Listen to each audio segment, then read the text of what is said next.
So ప్రతిసారి పగిలిపోయే speech కావాలంటే prepare కాలేమట్లా. నేను ఎప్పుడూ ప్రిపేర్ కాలేదు, ఈరోజు కూడా ఏం మాట్లాడాలో తెలీదు. కానీ నాకు ఈరోజు ఒకళ్ళు కనిపిస్తున్నారు. అదే నా కెమెరా లేవా, అక్కడి నుండి చూస్తున్నాడు ఒకడు. వాడు యూట్యూబ్లో నుండి చూస్తుండా, టీవీలో లైవ్ చూస్తుండా, లేదా తర్వాత రోజు క్లిప్ పెట్టుకొని చూస్తుండో నాకు తెలియదు. ఆడికి ఒక పని ఉంది. ఆడికి ఏం పని అంటే కష్టపడి సినిమా చేసుకొని ఏదో జోష్లో సినిమా ప్రమోట్ చేసుకుంటూ మా వాళ్ళ కష్టం చెప్పుకుంటూ ఏదో మాట్లాడితే దాంట్లో నుండి ఇంత ముక్క తీసి డిస్ప్లే పిక్చర్ మార్చుకొని ట్విట్టర్లో వేసి ట్రోల్ చేయడం అదాడి పని. అరే నీకే చెప్తున్నా, నీకే జాంటా కూడా వీగలేరు ఎవరు.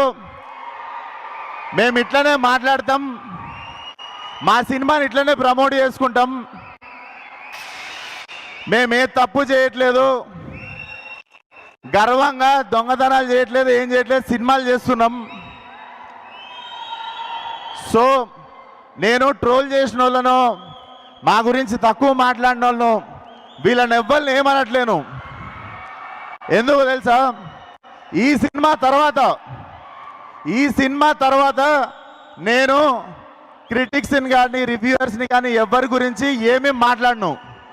This will be my last film. I'm going to speak about critics or reviews, like ఎవరైనా వెల్ విషర్స్ అందరి గురించి. ఎందుకో చెప్తా, మళ్ళీ చెప్తున్నా, this is the last film. Freedom of speech అందరికి ఉంది. మీకు అనిపించిన ఒపీనియన్లు రాయండి, మీకు అనిపించిన రివ్యూలు రాయండి, మీకు అనిపించినది ఏదైనా రాయండి. పర్సనల్ లెవెల్లో అటాక్ చేస్తే మాత్రం ఈ పగులుద్ది. సినిమాల గురించి రాయండి. అండ్ మాకు మంచి సినిమాలు తీయడానికి మీరే, మాకు మంచి సినిమాలు తీయడానికి మీరే లైక్ మీరే మోటివేషన్ చేసేది. మీకు కూడా నచ్చే సినిమా తీయాలి అని అందరికి నచ్చే సినిమా మేము ఏ రోజు తీయలేము. కాకపోతే మళ్ళీ చెప్తున్నా, సినిమాల గురించి రాయండి, తీయండి. మీ పర్సనల్ ఒపీనియన్ మీరు చెప్పినప్పుడు మీ పర్సనల్ ఒపీనియన్ నచ్చిందో లేదో చెప్పే ఫ్రీడమ్ ఆఫ్ స్పీచ్ మాకు కూడా ఉంది. సో మీరు పర్సనల్ తీసుకోవద్దు మేము రెస్పాండ్ అయినప్పుడు. బట్ సినిమా వాళ్ళకి కానీ యాక్టర్లకు కానీ డైరెక్టర్లకు కానీ మాకెవ్వరికి ఒక రివ్యూవర్ అంటే, ఒక క్రిటిక్ అంటే చిన్న చూపు కానీ హేట్రెడ్ కానీ ఎప్పుడూ లేదు. When it comes to personal attack, when it comes to అంటే ఒకళ్ళు బాధపడేటప్పుడు మాట్లాడినప్పుడు మాత్రమే మాకు కోపం వస్తుంది. సో ఈ సినిమా తర్వాత నుండి నేను చెప్తున్నా, నేను విశ్వక్సేన, నేను రివ్యూయర్స్ గురించి కానీ క్రిటిక్స్ గురించి కానీ నేను మాట్లాడడం మాకేం ప్రాబ్లం లేదు.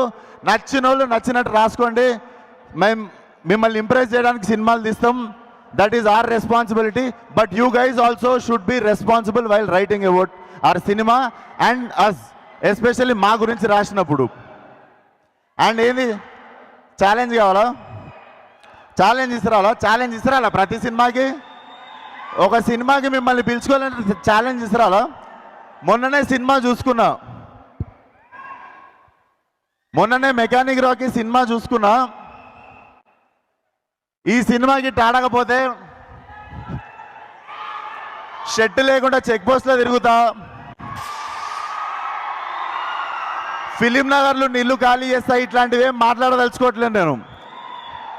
సినిమా హిట్ అయినా ఫ్లాప్ అయినా నా చొక్కా నా ఒంటి మీదనే ఉంటుంది, నా ఇల్లు జూబ్లీహిల్స్లోనే ఉంటుంది. నేను ఇంకో సినిమా తీస్తా, అది ఉన్నా దొబ్బినా మళ్ళీ సినిమా తీస్తా. పూరి జగన్నాథ్ గారు రాసినట్టు, రవితేజ అన్న చెప్పినట్టు మాకు తెలిసిందల్లా ఒకటే, సినిమా సినిమా సినిమా. అంతే ప్రాణం పెట్టి ఈ సినిమా తీసినాం. అండ్ నా వెళ్ళిపోమాకే అనే సినిమా తీసినప్పుడు చాలామందిని రిక్వెస్ట్ చేసుకుంటుండే షేర్ చేయమని, కొంచెం పబ్లిసిటీ చేయమని. కానీ ఫలక్నామా దాస్ అనే సినిమా తీసినప్పటి నుండి ఈ రోజు వరకు నాకు అండాదండ ప్రతి చోట నిల్చున్నది మీరు మాత్రమే.